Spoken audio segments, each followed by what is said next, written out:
Welcome into Stacking the Box, Sterling Holmes. But guess what? There's no Iain. Falcons win one game. And apparently dude has to go celebrate. Apparently one victory for the Falcons, and maybe Ian's too hungover? I don't know. I have no idea actually what he's doing. He's probably just bailing because the Falcons have finally won a game. And he's scared because the Falcons and Chiefs play. No, I'm kidding. Iain is not here, but Mike Luciano is. Mike, how are you? Well, my Jets won and I'm still here, so no excuse, Iain. Well, see, he's a Falcons fan. They're not used to this. Well, Jets fans, quite frankly, aren't either. You just don't know what to do with yourself. Jets are like, what do? We're not used to winning. Chiefs are like, this is just another day. Falcons fans, well, they're hanging the banner. That's what I think's happening. And because he's not here, I can actually say this because he can't defend himself. That's the best way to attack people, if I'm being perfectly honest. In fairness, I'm pretty high on the Falcons this year, so I was a little happy that they were able to come away with that victory. We're going to talk about every single game outside of the Monday Night Football game. We'll get into all the storylines with each team as we go game by game and break them down. But before we do that, want to give a huge shout out to Underdog Fantasy because this is the greatest time of the year. Football's back, and we have football until February. Over 1 million fans across 33 states got in the game last year by making picks right there on Underdog. You can win up to 1,000 times your money just by choosing higher or lower on your favorite player stats. Now, I love Underdog because as someone who, let's say you have Christian McCaffrey in fantasy football. I have Christian McCaffrey in fantasy football. My team's sunk. Sorry, it's not looking good for the boys over here. But if you play Underdog, well, you can basically play fantasy football every single game. I have a nice little one going on with Monday Night Football and Thursday Night Football. You can do these little parlays where you're these two games, right? You can put them together and you're playing against other people. You do a fantasy draft. It is a lot of fun. So it's almost individual, game by game, even two games, combo, if you will, fantasy football, and it's right there on Underdog. It's very easy, and signing up is even easier. Just go over to Underdog's simple-to-use mobile app or UnderdogFantasy.com. If you sign up with promo code StackingTheBox, Underdog will give you a free pick to use on your first cash pick'em entry, plus up to $1,000 in bonus cash when you deposit. That's Underdog Fantasy, promo code Stacking the Box to claim your new customer special. You must be 18 plus, 21 plus in Massachusetts and Arizona, 19 plus in Alabama and Nebraska, and present in a state where Underdog Fantasy operates. Terms apply. Void in Colorado. Concerned with your play? Call 1-800-GAMBLER or visit www.ncpgambling.org. Arizona, 1-800-NEXT-STEP, 1-800-639-8783, or text NEXT STEP to 53342. New York. Call the 24/7 HOPE line at 877-8-HOPE-NY or text HOPE-NY 467-369. All right, Mike, let's get into it. First game. Your Jets, baby. Your New Jersey Jets, because they play in New Jersey. Come on now. They're the Jersey Jets. Yeah, call them the New York Bills. See how far that gets you. I will die on that hill. The Jets take on the Patriots. Patriots have surprisingly looked pretty salty. The Jets, nice victory, right? They were able to hold on and beat the Titans, who have been in a couple games so far, but have choked down the stretch. Let's talk about the Jets first before we get into this game. What have been your main takeaways from the Jets so far, and is Aaron Rodgers back? Aaron Rodgers is back when he doesn't have to move. The mobility is still not there, which is concerning because part of his whole thing is scrambling and throwing the ball deep, but they have the second lowest time to throw in the league, so they're getting the ball out quick.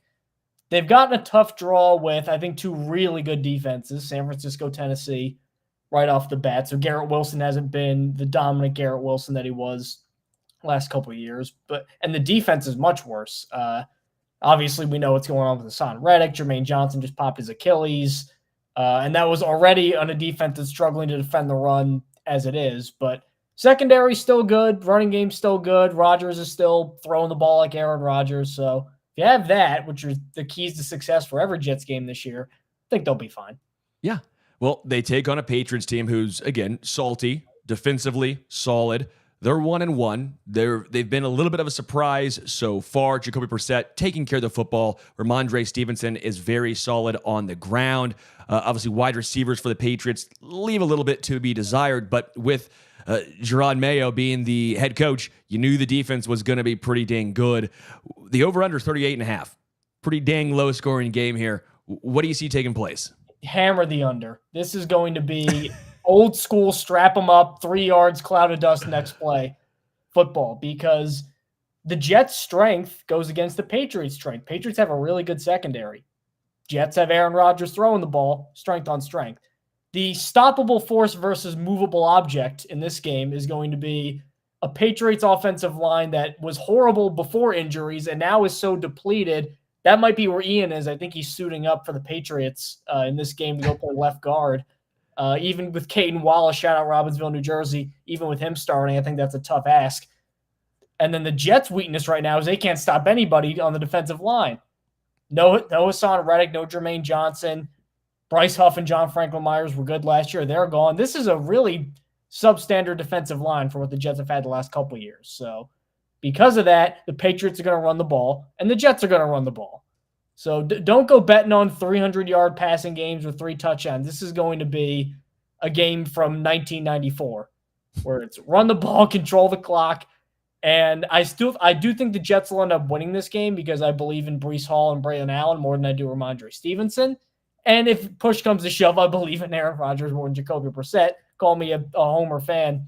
I don't think that's going out of line, but it's going to be close. So I'd take the Patriots with the points here. Just I don't think the Jets are going to really blow them out, but yeah. This is gonna be an old school slobber knocker if I ever saw one.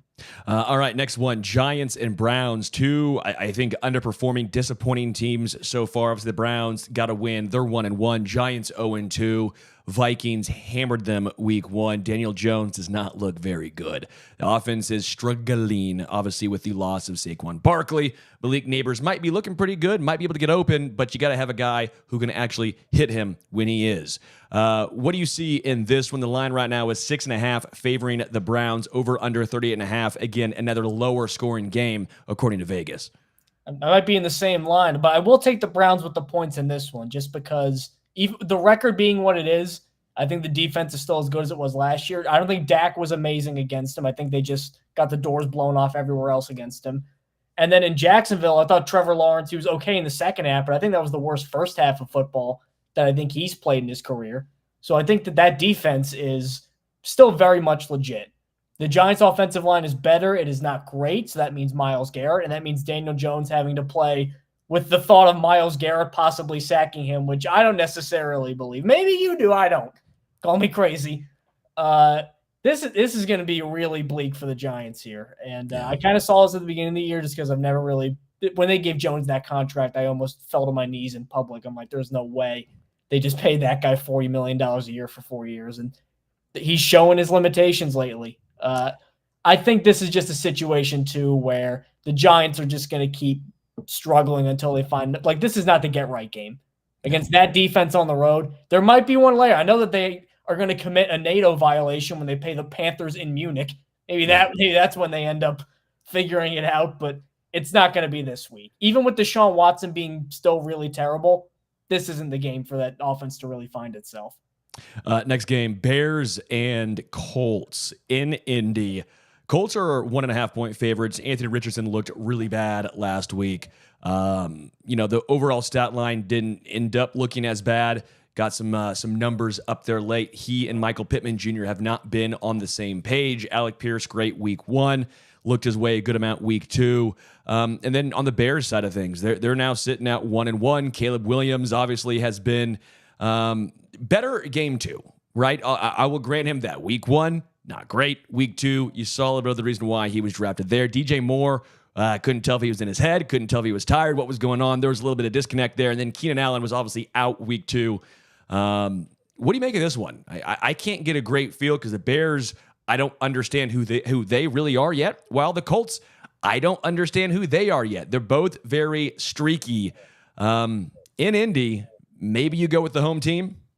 I'm going to go with an upset here. I'm going to go Bears get their first win. And that's because Caleb Williams is going through those rookie struggles, but He reminds me, not to bring up his name again, but like of a Trevor Lawrence in Jacksonville kind of guy, or another one of those guys where the rookie year may not be great, but like you knew he was going to be good when they figure it out. And you see like some of those throws that he made in the Houston game. Houston's a murder machine on that defense, by the way. They're a Super Bowl team. So because of that, I think Caleb against an easier defense with some injuries there, I think this could be the game where he kind of finds himself passing the ball. I'm a huge believer in Anthony Richardson, but this is a lot of rookie year Josh Allen stuff where he'll make 3 throws where you're like, nobody else in the league can make that throw. And then he'll airmail a 5-yard out and get picked. And you're like, ooh, that's a tough one. Anthony Richardson has below 50% completion percentage, and the Colts have the best pass block rate in the league for PFF. So he's getting protection, and he's still overthrowing the ball. I like what Jalen says. Says this is an interesting game. I'll go Indy. I, too, am going Indy in this one. Next game, we'll go with Texans at Vikings. 2 undefeated teams. Yeah. Vikings have been maybe the biggest surprise team so far of the young NFL season. They are 2.5-point dogs at home to the Texans. Vikings have looked good so far. Not trying to say they haven't. Sam Darnold has looked good so far. Very impressive. I like the Texans. Nico Collins, wildly effective so far. CJ Stroud, no sophomore slump so far.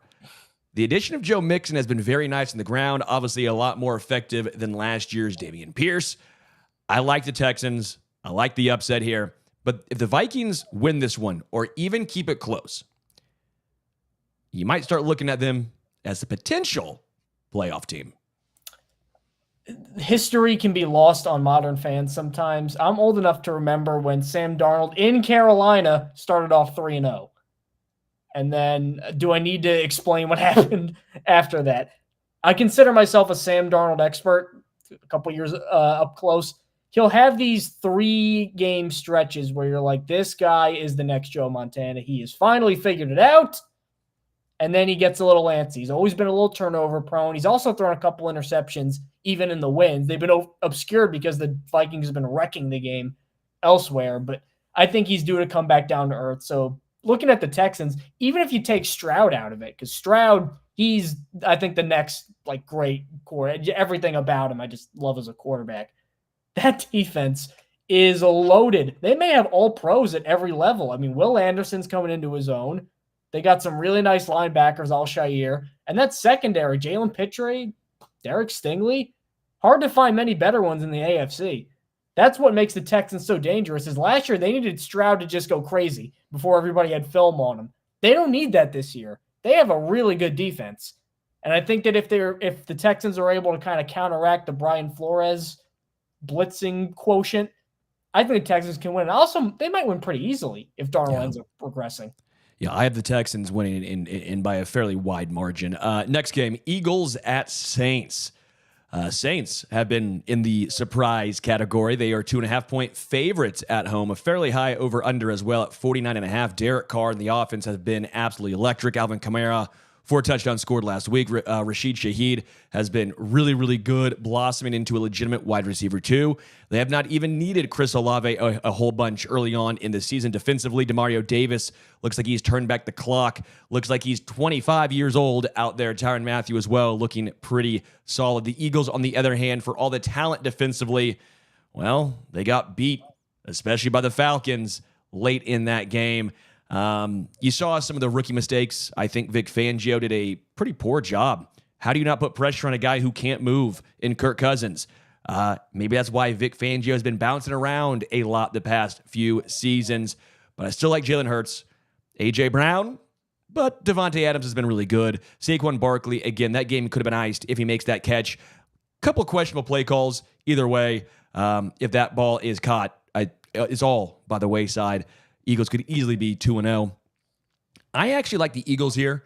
I like the Saints overall. They've surprised me. They are a decently talented team, but I think there's a little bit of a come down to earth situation happening here. Give me the Eagles on the road to win. Well, for comedy reasons, I think it would be funny if the Saints won. By the way, the Saints have scored on every drive this year. I don't think they're going to do that the entire year. It would be funny if the Eagles lost, mostly just because, to peel back the curtain a little bit, a neighbor of mine, after that loss, in full face paint, slammed the door, and you could hear him go, "We got a sitter for that crap," because I guess he was at a friend's house. That's So great. for that, it would be hilarious to hear more of that guy. But I can't. The Eagles are 2-0 if 3 or 4 different things don't happen all against them in the span of like a minute. So because of that, I still think the Eagles are a pretty good team, even without A.J. Brown. Yeah. They're going to be able to run the ball. Jalen Hurts has had probably 3 of the worst throws of his career in these first 2 games, just some really bad interceptions. I don't think that'll continue. I think the Saints will still be good. And again, the Eagles secondary, while it's been better than it was last year, it's still very young. Quinion Mitchell's a rookie. Cooper DeJean's a rookie. Avonte Maddox is still not great. The Saints are going to score some points. I might even take the over. This could be a shootout, but I think the Eagles are eventually going to break them. The Saints are not going to score 40 points every single week. Broncos at Tampa Bay. The Buccaneers 6.5-point favorites at home. Buccaneers have been fun to watch so far early in the season. Baker Mayfield showing that last year was not a fluke. Bucky Irving's been a nice addition on the ground with a 1-2 punch with Rashad White. Chris Godwin, wow, what a surprise, at least in my opinion. Did not see Chris Godwin and Mike Evans are the ageless wonders at wide receiver. I know Mike Evans is older. Chris Godwin, though, I thought was going to take a step back. That has not been the case. So Tampa Bay's offense against the Broncos, who, well, they've struggled offensively. I like the Buccaneers, and I like them to cover. Do you know what Bo Nix's stats are on passes more than 5 yards down the field? I would assume atrocious. 11 of 36 with 4 picks. That is atrocious. You're being generous with atrocious. 11 of 36. He was overdrafted. I think that's pretty clear now. Like, it's a different thing than Caleb Williams, where Caleb, you're seeing some of the flashes. With Bo Nix, I am not seeing those same flashes. And he goes against Tampa Bay. I know Baker Mayfield is the story because he's been so good, and Chris Godwin's been good, and actually their offense looks better than Dave Canales, which is even more concerning for Carolina. They seem to have upgraded there. The part I'm worried about is Todd Bowles could take you, me, and a couple other fan-sided guys and whip up a pretty decent secondary. That's always been a strength of his. And even when times were at his, even when he was at his worst with the Jets, he always managed to befuddle rookie quarterback because he'll blitz a lot, he'll confuse a lot of stuff. Great defensive mind. Baker Mayfield could have his worst game of the year, which I don't think he will because I don't think Denver's defense is that great. That secondary, even without Antoine Winfield going against Bo Nix, I think that'll be enough to seal the game right now. Yeah. All right, next one. Packers-Titans. Packers ran the ball 53 times in a victory over the Colts.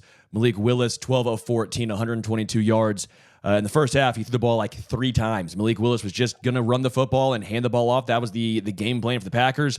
32 carries for Josh Jacobs for over 150 yards. He did have 1 fumble, but it was enough. Will it be enough against the Titans in Tennessee? Titans 2.5-point favorites. Looks like the line is now going down to 1.5. Will Levis has not looked good so far. DeAndre Hopkins getting involved finally, but he's still easing his way back in. Calvin Ridley has been okay, right? You have Calvin Ridley, and he's been just okay. I mean, he did have a 40-yard touchdown on Sauce Gardner. He had a great catch, and he also had a rushing touchdown. Yes. Let's see if that carries over. What do you make of this one? I don't touch this game. Yeah, this is an either way game. If you had a gun to my head, I would probably go Titans with the points, just because watching Levis, you hear this term a lot, like, oh, everybody's going to get a raise or everybody's going to get fired, referring to a quarterback. Levis is one of those guys. He'll make 2 or 3 plays a game where you're like, this guy can't even be a backup. That fumble against the Jets where he basically just fell down, and then he'll rip a 45-yard deep ball down the sideline, and you're like, I get it. I totally get it.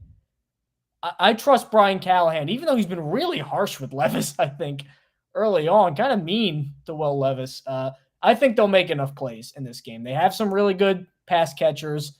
I think if Levis is protected, he can make a ton of throws. His numbers against pressure versus not pressure are wildly out of whack. So when you protect him, there's some real talent there. And what isn't being discussed a lot, too, is Tony Pollard and Ty J. Spears. That's a hell of a 1-2 punch. Yeah. I think they can make enough play. I wouldn't be expecting a shootout, though. No. But if it is a shootout, if there is whichever quarterback just scores last wins the game, one of those things, Do you really think Malik Willis's arm is going to win a game for you at this point? I have more confidence in Will Levis's arm, who I've seen throw 4 touchdowns in a game as a rookie, and I've seen come back in primetime against Miami. There's at least something there. I still don't know if there's something there with Willis. Malik Willis revenge game. Next one, Chargers at Steelers. Pittsburgh 1.5-point favorites, over under 35.5. This, I believe, is the lowest scoring game according to Vegas. Both teams 2-0. Again, both teams surprising 2-0. Mostly backed on the defense of both teams. J.K. Dobbins has been phenomenal for the Chargers. 266 yards on 27 carries. Dude has been explosive. Don't know if the Chargers just gave him robotic knees or what, but he has been revitalized. What do you see happening in this one? I'm predicting a Chargers win, actually pretty substantially. People forget J.K. Dobbins had the highest yards per carry in NFL history with Baltimore. Limited time and all that, but 5.8 a carry. That you don't do that by accident. Guy's a really good explosive runner. I know Justin Fields has been making plays enough to win some games, and that Steelers defense is good. Justin Herbert in his first 2 games under this, God, I hate Greg Roman so much. It's so archaic. It's so old school. And you got Justin Herbert. This is using a Ferrari to go buy the groceries. This isn't what you get Justin Herbert for. He has 144 and 130 yards in his first 2 games. Justin Herbert, who's thrown for 5,000 in a season, I don't see having another 14 of 20 for 130 yards game. I know it's Pittsburgh. I think eventually he's going to wake up. And when he wakes up, if this continues, this Chargers defense like this and this running game like this, I mean, they could beat anybody. If Herbert was like 2 years ago, Herbert, you really look out. And I think they might wake up a little bit in this game. Panthers at Raiders in Vegas right here. 5.5-point favorites for the Las Vegas Raiders. Raiders have looked pretty good for the most part so far, right? They're 1-1, beat again, I still think is a good Ravens team. I know they're 0-2. Still in the Ravens, when it's all said and done, will be competing in the AFC. But the Raiders combination of Max Crosby and Christian Wilkins has been phenomenal. They are one of the best, if not the best, tandem on the defensive line in the NFL right now. Bryce Young is now benched. It is Andy Dalton. So at least offensively, the Panthers should take a step forward. At least they'll throw the ball more. They do have some weapons, right? Adam Thielen, Jonathan Mingo, Xavier Legette, and then Deontay Johnson. I like the Raiders in this one. I don't know if they cover. Again, I think Andy Dalton's going to throw the ball a ton. It always feels like whenever a backup quarterback comes in, a injection, especially a veteran quarterback, an injection of offense happens. I like the Raiders, but maybe an uncomfortable win for them. People forget, too, last year, Andy Dalton started 1 game, and he threw for 300-something yards and 2 touchdowns and almost beat Seattle on the road. Yeah. I've been so critical of Bryce Young, one, because he was QB3 in my rankings, and I had Stroud number 1, so make me GM somebody. But looking at Young, last year, if you want to write it off as complete hellhole, no chance of being good, fine. Okay. This year, they got an offensive line. They got some playmakers. The running game is not very good, but it's better. And he was worse. Dalton, I think, is probably going to have a decent game because this line is actually pretty good. Robert Hunt, Austin Corbett, Damian Lewis, they got guys. And they have some receivers. So if you get a guy who knows 3 steps, bang, out right there, and can make the throw accurately, Bryce Young could not, there could actually be some problems for Vegas. The problem for Carolina, Gardner Minshew's been pretty good. He's leading the league in completion percentage, couple big throws, leads a comeback against Baltimore on the road. That's not easy to do. Better than I thought he'd be, especially with Luke Getsy. I'm riding the Minshew wave for a little bit. That Carolina defense is not very good, which is disappointing because Ejiro Rivero I really like as a coach, but that is not a good defense. They have no pass rush. I think Minshew will be able to make enough throws to not only win, but I think he'll cover. Yeah, I think I like the over in this game as well. Dolphins at Seahawks. So 4.5-point favorites for Seattle. Obviously, Tua Tagovailoa being placed on the IR, going to miss at least 4 games with that concussion. Not great, we feel, for Tua. Seahawks 2-0, and DK Metcalf exploded last game. JSN has been very reliable right there, and then obviously they have a good running attack, and we'll see if Kenneth Walker is back this week, but Zach Charbonnet did a decent job filling in for him. I like the Seahawks in this one. I like them to cover. Whether it's Skylar Thompson, whether it's Tyler Huntley, who's now going by Snoop, I don't think it matters. Seahawks roll. Yeah, I'm not exactly going to be waving the pom-poms for Skylar Thompson. Having what I've seen of him, it's, how did he get drafted? I mean, he was not – you're over there. I mean, at Kansas State, did Skylar Thompson ever look like A, NFL draft pick, B, starting NFL quarterback ever? It was a seventh rounder. Seventh rounder. I was pessimistic on him coming into the league, and sure. Now you give him this super complex offense that Mike McDaniel has. That's tough. And now he's going up against a guy, Mike McDonald. Go look at what he did last year in Baltimore. A, it was amazing. B, they look a lot worse without him. Even though I think they made some good hires, they look a lot worse without Mike McDonald. Mike McDonald. Of course, I was going to screw that up. But you get that ferocious, really complex defense. And then you get, still to this day, probably the most underrated quarterback in the last couple of years in Geno Smith. The numbers are good, but you turn on the film, he makes some throws. He is daring. He is accurate. He's got a strong arm. Geno never gets the respect he deserves. So now that he goes to 3-0, I think once he beats Miami, who even if Thompson is good, I think they'll probably need a week or two just to calibrate and what the heck happened with Tua and kind of figure out their Skylar Thompson offense. In that intermediary period, I think the Seahawks win pretty comfortably because they're at home too. So Lions at Cardinals, 3-point underdogs are Arizona, over under 52.5. Obviously, Vegas expects a shootout. The Cardinals were my underdog team, my surprise team, if you will, this season. I was all in on Texans last year. Got that right. My underdog team this year is Arizona. Their defense is not good, but offensively they can hang with almost anyone. Kyler Murray showing he is still a damn good quarterback. Detroit, on the other hand, one of the best, if not the best, offensive lines in football. Jared Goff should have all day. Amon-Ra St. Brown, one of my favorite wide receivers to watch play. He is so dang enjoyable. I'm not touching this game because this is one I want to sit back and just watch. This should be awesome. Mike, what do you see? The weird thing about the Cardinals is everybody's got this vision of this aerial offensive attack right now. Jonathan Gannon's a defensive coach. I look at that defense. That's still terrible. That might be one of the worst defenses in the league. I know Jared Goff was very bad against Tampa Bay. I mean, every time I looked up watching that game, they had the ball on the Bucs 30-yard line and they never score any points. I'm like, what the hell's happening in Detroit? That was, I think, an anomaly. I think Detroit is still really good. I think they're still probably the second best team in the NFC. Even though Arizona's better, and people are going to look at, Arizona's 1-2 again, and then referendums on Kyler Murray are going to come out. I still think Arizona's probably got a chance to be like a 500 team who can compete for a wild card spot. But this is not the game to prove it against. I think Detroit's going to bounce back. I think they're going to run the ball well.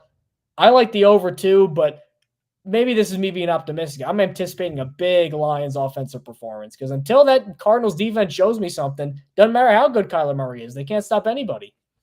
I'm with you on almost all accounts there, Mike. Next one, Ravens at the Dallas Cowboys. Baltimore is 1.5-point favorites. The 0-2 Ravens are 1.5-point favorites. This is a big one because if the Cowboys go to 1-2, that's a surprise. If the Ravens go to 0-3, that's a bigger surprise. This is tough, man. I think the Ravens are a good team, but the Cowboys at home, coming off a loss, I might lean Dallas. It's hard to see Lamar Jackson 0-3. And again, Lamar Jackson hasn't been the MVP of last year, but you watch the games, you look at the number, he's doing all right. I don't think you could put really, and again, if Isaiah Likely gets his big foot in the end zone at the end against the Chiefs, who knows what happens.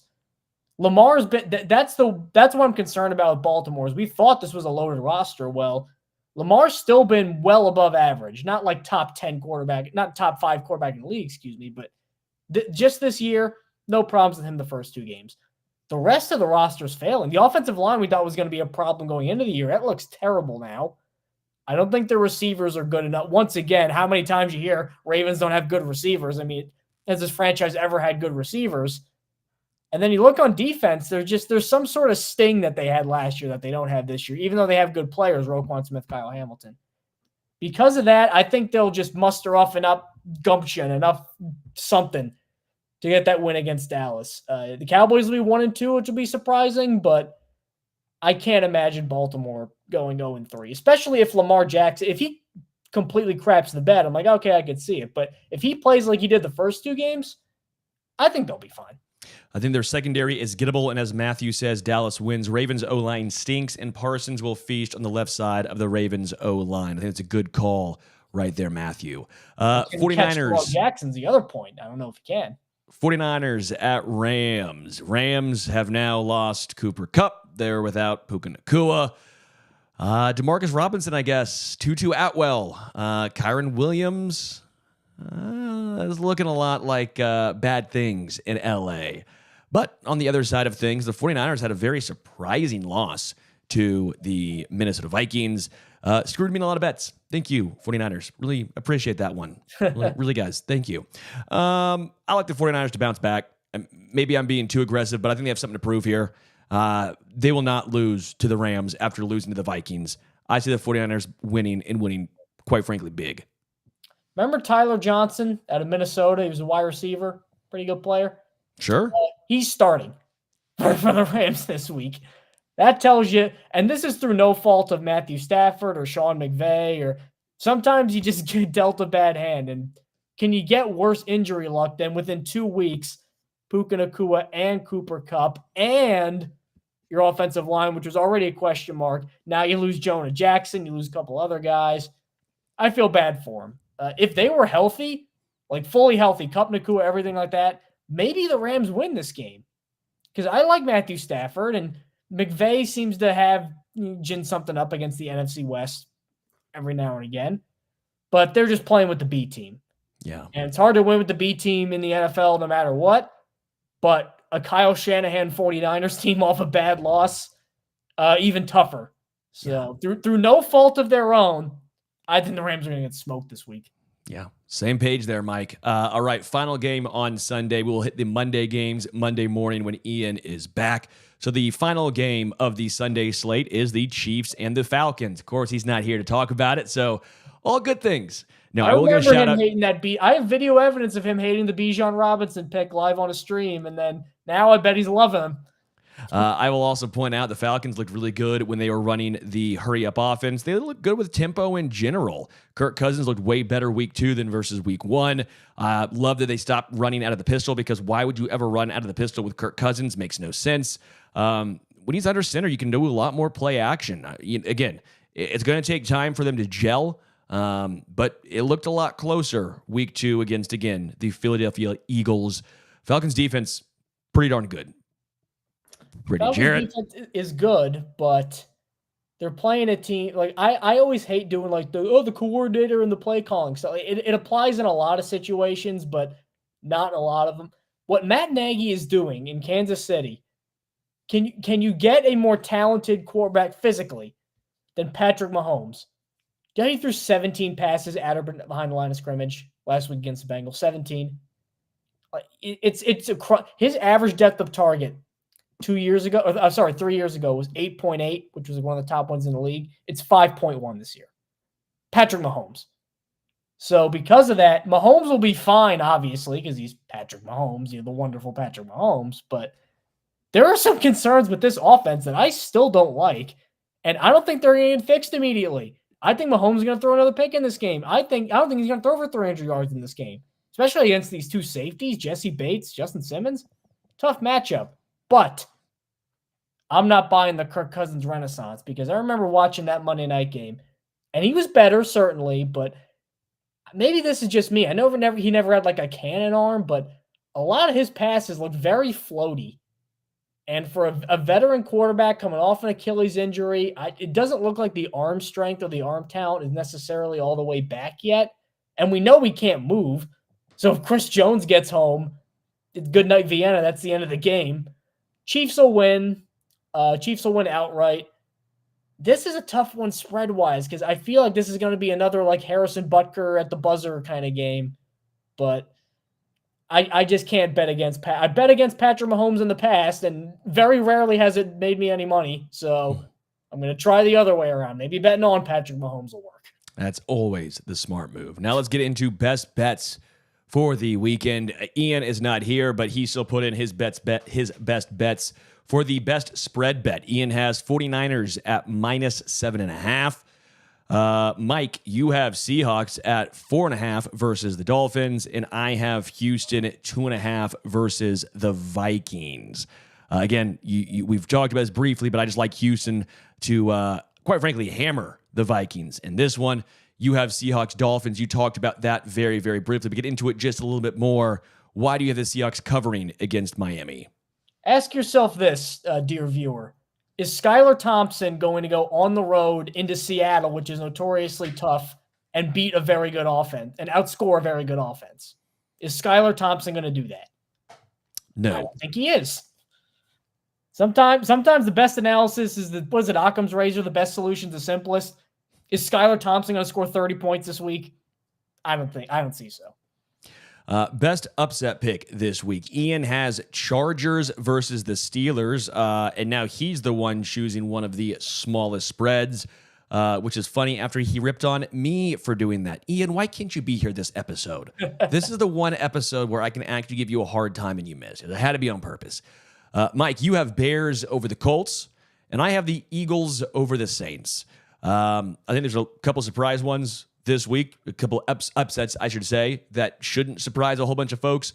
I don't know why. I feel the Eagles will find a way to get it done, and the Saints, those first 2 weeks have been great, but can they keep it up 3 straight? I don't think so. All right, Bears over Colts, though. Why do you have the Bears beating the Colts? I think that Colts defense is not very good. I think Caleb Williams is due to break out eventually. And I really am a bigger believer in this Bears defense. That's a good unit, man. Jalen Johnson, Montez Sweat, Tremaine, they got playmakers. It's a lot better than people give it credit for. If they could find a freaking way to get DeAndre Swift running the ball, because he hasn't the entire year, and this Colts defense gave up, conservatively, 3,000 yards to the Packers last week. This is a good game for them to get going again. So if they get that balanced attack going, I think they're going to end up riding Caleb Williams to a win and forcing Anthony Richardson into some bad throws.